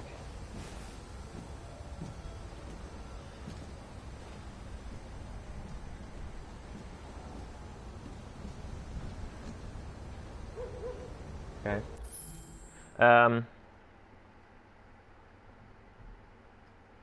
Good point by Crafty. We want the slave bots to look human, but Roombas are fine. I just wanted to clarify a previous point. I just had another thought about this whole idea of the pitch was doesn't it suck to be servile, but then Cage has muddied it with all of this other stuff. So in all fairness, it would also suck. Like, the racism sucks, and the way Detroit has been fucked around sucks. And to be a woman put in this position, the sort of position I'm now as this android, a comparable human position, the sort of stuff that this was actually fucking based on, yeah, it legitimately sucks. And I want to express proper sympathy towards those concepts, because I feel like I might have been sort of flippant. I wasn't saying that, and to be fair, I don't think either of you guys in chat were taking me in the possible bad way, but I just thought I would, express that, yeah. I wasn't trying to be flippant about those concepts being shoved into my game. I would be on board with a game that narratively explored how awful it is to be in those situations and made the player feel uncomfortable because of those situations. The problem, as I see it with what David Cage has done, is that he has co-opted them for his cool tech fantasy about doesn't it suck to be these individuals. It could be that somewhere buried under all this is actually a commentary on each of these servile positions, but they feel like, right now they feel like story tools. He could have just made a game about the problems that Detroit has, right? He could have made a narrative game about the problems that a woman has when she is placed in a really shitty, abusive situation like this one. But instead, it is wrapped up in this tech fantasy on a high-end console with incredibly realistic graphics. It's just a wank. It just comes across as a massive fucking wank. And the wanking material he's using is disgusting. Yeah. There was room here to do lots of other stuff that could have been interesting and confronting and had a maybe not a distinct and strong social message, but a confrontational sort of message. Look at this. This is what it... I mean, it's a very, laid-back form of what it can be like, but it is confronting, especially when, it is a power fantasy, typically, to get on a console and do something, and power is being taken away, implicitly and explicitly. And the way to actually have achieved that is just have none of this to be about fucking androids. He fucked it up completely. Okay, Place of Old. I do not think that's intention. See all the things that are about to happen to Kara and Alice. Yeah. Deeply privileged narrative, told differently could be good, but I don't think this is it. Yeah, crafty. Yeah.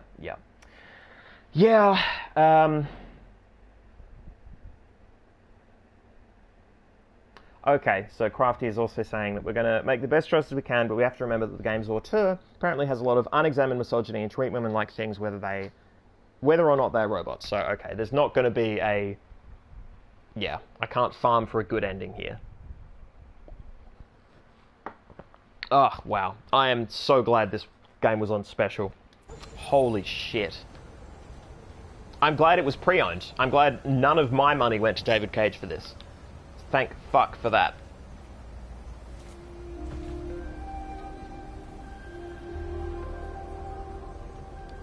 You look bored. Would you like to play a game? Neutral? Okay.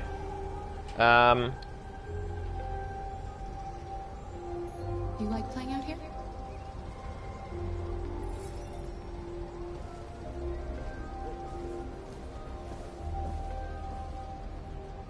Okay, so that had the shorthand problem of you gave me single words for those concepts, and I didn't know what backyard meant in that context. Had I known that that's the sentence I was shooting for, I would have said, hey, do you like playing out here in the backyard? And then I would have said, do you want to play a game, right? But they listed game first. It would have been way more natural if they had switched those, because then I would have gone through and be like, oh, the game is, you know, providing me an interesting way of stepping through a natural sounding conversation with little breadcrumb references. Yeah. Oh. I keep coming back to the idea of making an adventure game because I just want to make dialogue that's good. Good by my standards. I fully accept that I could make dialogue and other people would just fucking hate it and find it unnatural. Like, there's no perfect...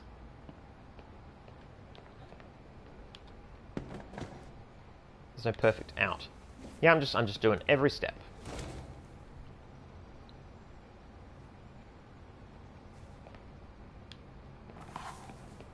And so much effort went into this, you know? Just a lot of effort. Oh ho! So by being diligent, I actually get interesting story stuff. Red ice.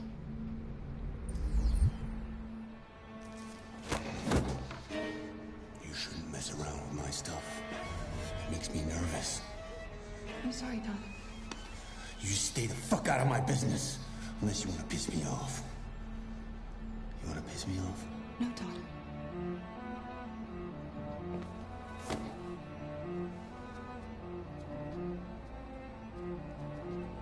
I don't know what the red means. Or the yellow means.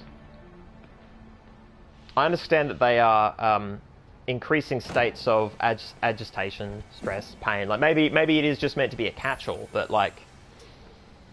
Yeah. Also, so whereas before I was solving a mystery, I was farming around a kitchen and a lounge room and a bedroom space to get clues to increase the probability, back to that probability thing again, of talking down a person who is holding a hostage, because it is my job to talk this person down and I can save this girl's life. And indeed did. So I was racking up these little things to do that. It's very video gamey, right? Now in this setting, I'm exploring the full space, and I did so because of a feeling of obligation to this narrative in a way that made me deeply uncomfortable, not because I wanted to do the full complete, necessarily. Because the controls suck. I just wanted to report to Todd and then maybe skip ahead to the next scene and get out of this fucking house. But instead I went for the way that I could possibly have less problems. And then I was given different problems, but because I found these, you know, drugs. But I don't buy that finding those drugs is actually going to make any of this more interesting now. I'm not sold on that being a revelation that improves this game. I don't believe it at all. Which is a shame. I've made a good start down here. I'll head upstairs. Do what you have to do and stop bothering me. I mean, this is why he was itching, right? Because, you know, he's on methamphetamines. Red ones.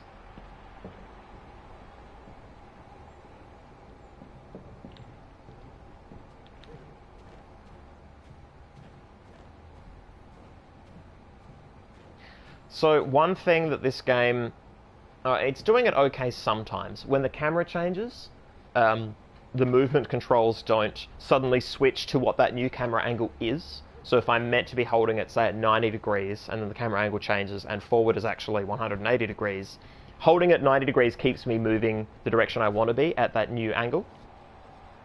They haven't completely fucked me over on that front, but nevertheless... yeah, this idea of finding drugs and figuring out what's going on with him, it's so voyeuristic. It's so fucking voyeuristic because I'm not a character who's... I don't believe that I'm a character whose life I get to enrich and whose choices I, the player, make will improve or, you know, further explore. I'll explore the space, but it's as the voyeur. It's not as I don't feel like a participant now. They've done too many quick changes with these characters, right?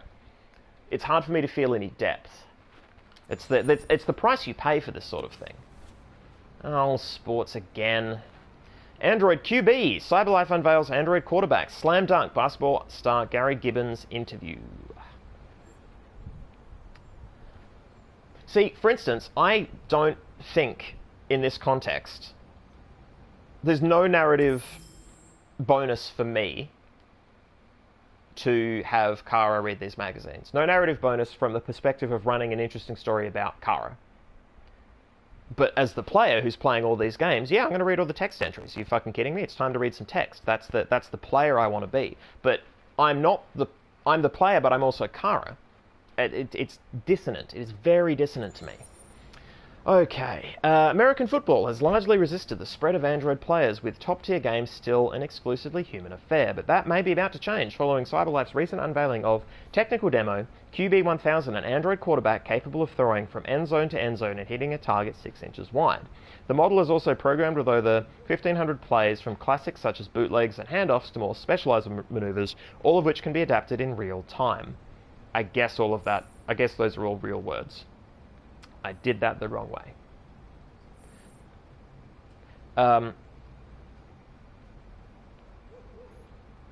Yeah, the direction I meant to stroke the touchpad is completely unintuitive. Completely unintuitive. Like they've added touch controls, but it's like they've never used touch controls before. It's going the wrong direction.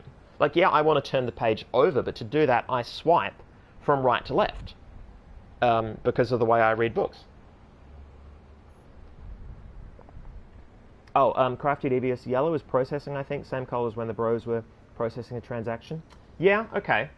It's just the blue, yellow, red sort of stoplight kind of positioning of it. But yeah, yellow is intermediary, makes sense. Intermediary stage. Yeah, what is the point of this sports info? Yeah. Okay. Variety of prototypes, bleeding edge technology. Roy Kenstone, apparently that's a name, founder of the Anti-Android fan group, sees a sinister aspect. CyberLife know exactly what they are doing with this demonstration. They hope to distort our sport the same way they have all the others. Despite these reservations, some consider this simply a matter of time. With basketball and baseball already contemplating Android players, is basketball really capitalized like that with the word split and baseball not? Isn't basketball just one word? Is this an Australian v American thing? LED sporting QB might be just around the corner. Why would any of this be what they do to sport? Why would they do that?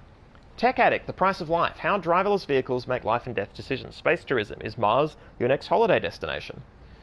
Is this just Elon Musk the game? When a driverless vehicle foresees an accident, the car's computer makes life and death decisions, for example, deciding which of two pedestrians to hit.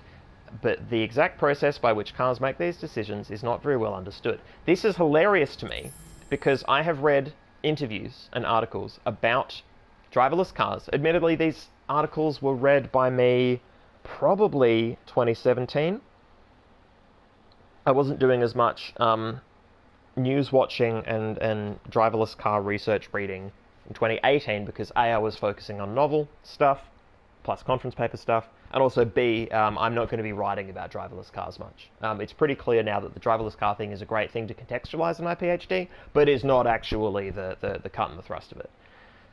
But it came up a couple times, and it tracks completely for me, that this idea of the trolley problem is an interesting thing to discuss, but like a lot of thought experiments in ethics, they don't map one-to-one onto real life because they completely ignore all the other contextual factors. And in the case of a driverless car, the idea that it would have a sort of Laplace's demon level of knowledge about which pedestrian is which and which choices it can make on the road. Like, it's already making a lot of choices about where to be on the road, right?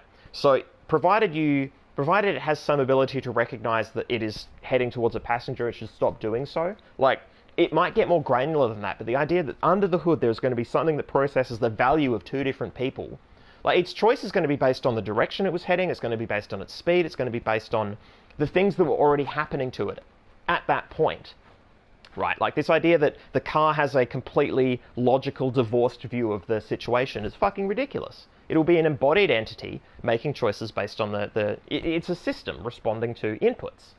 It's not a calculator for ethics. But in this narrative, surprise, it's a calculator for ethics. Martin Forlong of Crown Cars tries to clarify. In these situations, the car's imaging system gathers data to determine the pedestrian's age, gender, life expectancy, etc. in the blink of an eye. Wow. This data is passed through the public record to determine marital status, employment record, life expectancy, and whether they have children. The car then assigns a value to each possible victim based on criteria like their contribution to society. We put a premium on lives that will save other lives, like doctors and nurses. Wow. They turn people into numbers, into abstract values, and then choose who lives or dies. Because A, they can make that they have determined that they can do that formula. It is legal for them to enact that formula. And B, they will then act upon that formula in a way that is completely divorced from context in the situation. Or not divorced from context, the car has complete understanding of context. Incredible. That is so fucked. All this may sound reasonable. No, none of that sounds reasonable.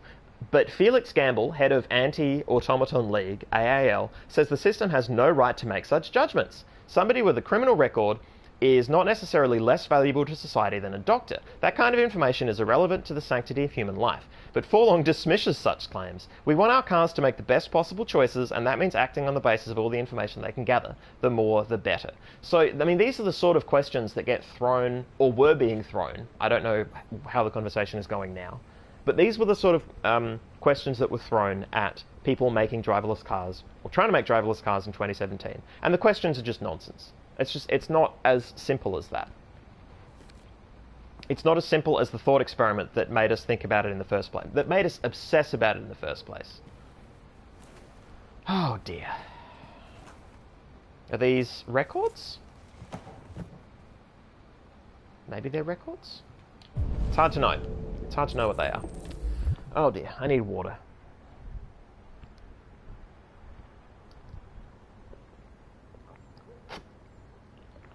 Oh, great info from Crafty. I also take, so as regards the colour issue, I also take this from Robots at Work. Blue is listening, green is network processing on a now. Yeah, that is, yeah, I have not done any reading into that yet, into what is common / what is expected in the UI of a physical robot. Because it doesn't have a screen necessarily. So yeah, things like flashing lights are common in existing devices, and so we would expect that. Here they've got it on the temple, but you know, we've seen it in other, I've seen it in sci-fi things, be things like eyes typically, tends to be eyes. So I wouldn't be surprised if robots did that as well. Yeah, I haven't given enough thought to that. That's interesting. I wonder if there are more consistent tropes that people can operate on that I'm just not... Like, once I learn it, right? Once you learn the code, you know the code. So if there's a code being utilized, I've made the bed. I mean, in a world where technology is so powerful, look at the size of this guy's amp. It's fucking minuscule. So it's either the best amp for the size, or like, it's awful. Now to sports. First up, basketball. As the Gears prepare for the God, so much sports. tonight at the CyberLife Arena in Detroit, league negotiations are still ongoing over the possibility of allowing one Android player per squad. Debate rages as to whether the change would lead to more exciting matches or be the first step in making human players obsolete. Obviously. CyberLife has announced its willingness to participate in the experiment by providing one specialized model to every team. Now, androids are already used to train players and provide tactical advice for coaches since 2035. But no android player has been permitted to compete so far.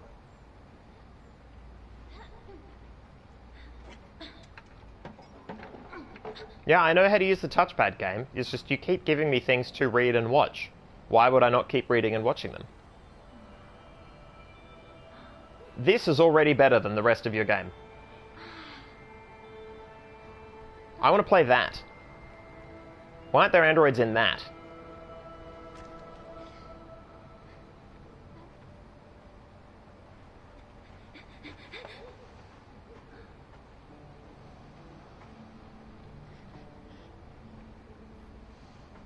This is some How to Train Your Dragon shit, right?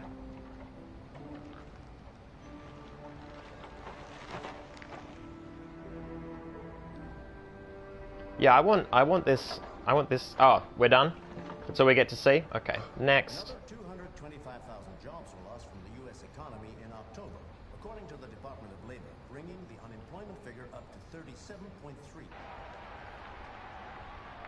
Oh, it changed itself. So... President Warren spoke today at the opening of a new CyberLife plant near Milwaukee.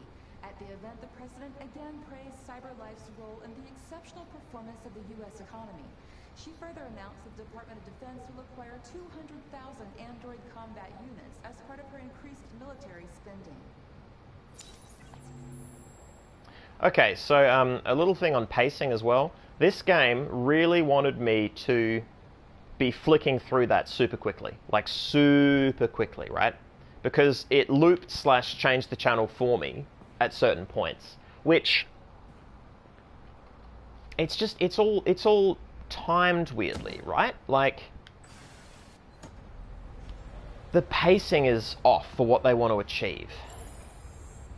Like, why not just make it a cutscene and strip me of... Why give me control if it's going to make the experience worse? Why give me control when it is going to make the experience worse? David Cage. This is what I would like to know. Oh, it's not very tidy. Oh, better tidy it.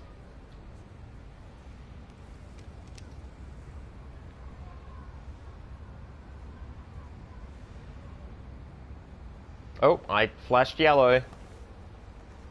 Okay, that drives me insane. No, it's bad language. That pisses me off. That's... I have been allowed to read so many articles on sports and watch so many little news snippets and rummage through whatever, and now, when the character that I'm meant to be playing and making decisions for drops some paperwork and then reads it, I'm not allowed to read it, the player. I get the flash of the yellow ring on the side of the head, and then that's it. I don't get anything more. That's terrible. That's good storytelling in any other context where I haven't thus far been the one rooting through all of this stuff and trying to find answers or trying to contextualize my place in the world. Why would you do that? See, it's funny, because in other games I can scream out who is responsible for this. I know exactly who's responsible for this. He put his fucking name on the box. I know who to blame. Buddy. Oh, frankly, the other spot was just fine for the guitar as well. That's hardly better. There's a fucking stand over there you could have put it on. Like, why? God, this game. Oh, I've done this. No. I want to do it again. I want to read the paperwork that I wasn't allowed to read. Let me do that. Let me read it. No, there. It's not, you look lost, but it's actually just right there.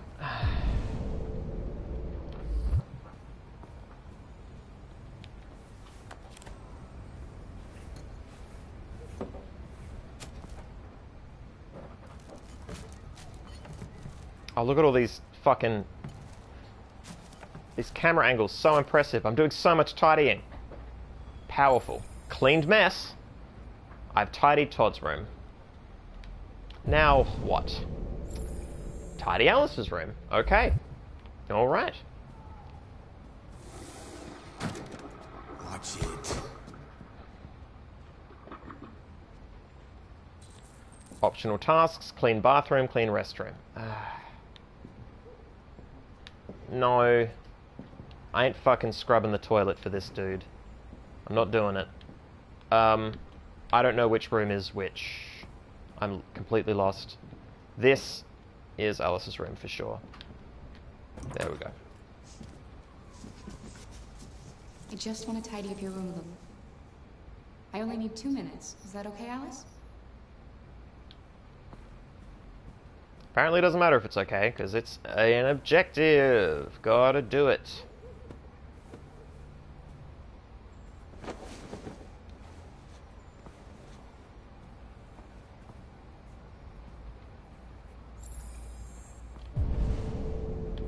No, wrong trigger. I mean, that's on me. I see L, and for some reason, I quickly use my right hand instead.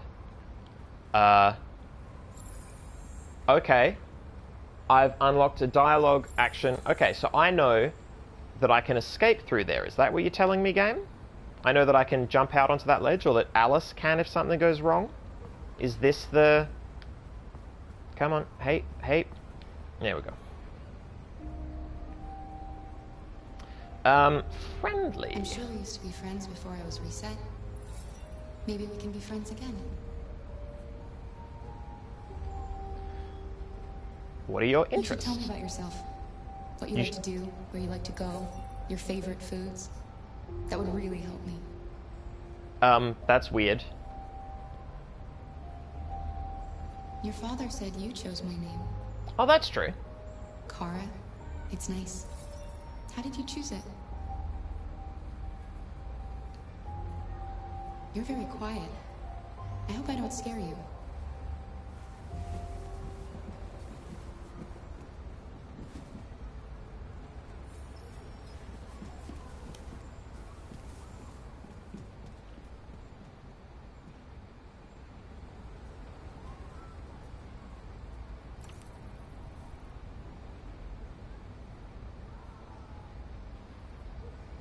I'm just getting so many... It's just such a mix-up of things, right? To have these ask told for new instructions, clean this, do that, that's all fine. And then I see a ledge out of a window and I see a key in my hand, and in the same UI style, I get the unlocking of a padlock, which means there's a new plot option. It's that weird little dissonance. And, I mean, in a game that's really good, I might not notice it, or I might notice it but comment on it in a different way, right? Again, it's this whole thing of context. Nothing is divorced of its context, right? It's not possible. And it is a bit of a shame that my first session of this game was in the context of me not having a great day. A little bit tired, a little bit cranky. So I came into this a bit iffy, and I already knew that it had problems. So I came to this game spoiling for a fight. I fully accept that. I think my analysis still stands in a lot of places. I think a lot of my gripes could be a mix of bad day / personal interaction with games. Like, I expect things and want things from a control scheme that this game didn't deliver. You know, I came to it with a different expectation, and spoiled expectation in games doesn't feel good.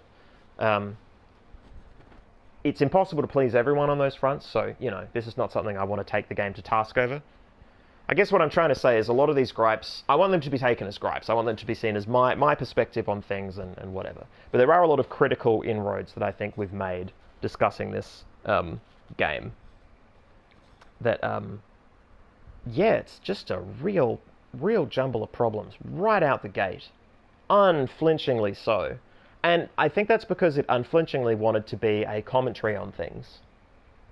It wanted to jump in with both feet, and it has, but it has landed in the wrong pool, or the pool was filled with shit instead of water, or something. The metaphor breaks down. Anyway, it is in fact 9 p.m. Yeah. Goddamn. Alright, well, yeah, people in chat talking about the emotional unhealthiness of the fact that this android Kara is lovely and friendly and is trying, but also can be rebooted, and thus any bonds she forms with a kid, from the kid's perspective, are ephemeral and awful. Yeah, it would be very difficult to deal with. Yeah, GG. GG. Can I save here? I think, as far as I know, this game is a autosave game. I've not seen a save option, but I just did the thing. I just got given a key. I just unlocked a path. So I'm gonna... Oh, let me look at this flowchart. Here we go. Okay, public opinion, skeptical. Alice trusted. Oh, man. I wonder if in the intro, whether it was possible to be Connor and to turn on the cops, to get the gun and be like, nah, fuck it, Connor, it's you and me, let's... No, wait, Daniel was the... I was Connor, Daniel was the dude who took the hostage. Because, yeah, there was that stuff about software that was weird, but here I've got public opinion, skeptical, Alice trusted. So, okay, so if I look at myself as a individual... Okay, 78% completed. That's good. I wouldn't want this to go on for too much longer. If I look at my role in this as someone driving the entire narrative, as I should, my goal is to take public opinion from skeptical to something better, right? But also, fuck public opinion. I don't want any of the androids that I'm playing to have to put up with this shit if they don't have to. So yeah, there's going to be lashing out, I think. I'm going to find ways to make them lash out or escape. Because fuck this. Like, I'm not going to sit Todd down and initiate a dialogue about the ways in which the power structures are unfavorable to me. Because he's not going to fucking listen. Like, why should I put myself in that position when this is the position Kara has been put in, right? The game is not setting itself up for me to have a nice, healthy, Socratic dialogue about this shit. Oh, dear. Dear, dear, dear. Oh, I see. Place saying, worried you had to get to the end of the flowchart before you could save. That is a very good point. It's 9:03. Let's find out when we come back if I have to replay anything. Because, any unsaved progress? Okay, well, I don't know what saved progress is because you won't tell me, game. So, I guess I get punished for it? We'll find out. We'll find out next week. Oh, dear. Well, Crafty's saying, I had the same fear, but I think it's okay because they don't want you to save scum your decisions. Well, like, if each level has to be completed for me to, you know, save and exit, the problem with this game is that I'm going to end up sprinting through some of these chapters because my playtime is not malleable like that, game, and you haven't established that relationship. And if you do establish that relationship with me, I'm not going to be pleased about it. What are these new extras? Do I care? This is the extras section. As you play, you'll unlock all kinds of content that you can find here. Yeah, and again, it's that weird dissonance of someone talking to me in the game world, but then talking to me about the fact that I'm playing a game. I always find that weird. I've never liked that as a po-faced decision. As a meta thing, sure. I don't think this game's being meta. I think it's just method acting its way through this menu. And yeah, I don't always love that. Alright guys, I'm done. It's over. We'll play this again next week. We will probably play this for several weeks, because the fact that there are different chapters for me to play through is probably going to keep me going a while. I hope, in that these bite-sized chunks of difference. Like, Did you know the motto of Detroit is, we hope for better things? I did not know that. Oh, I can't. Damn. If I go options. Accessing the options section.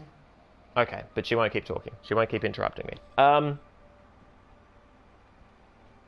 I don't even know what I was saying, because she completely derailed my train of thought. Alright, we're done. Bye, guys. Yes, I will see you tomorrow, please. Farewell all.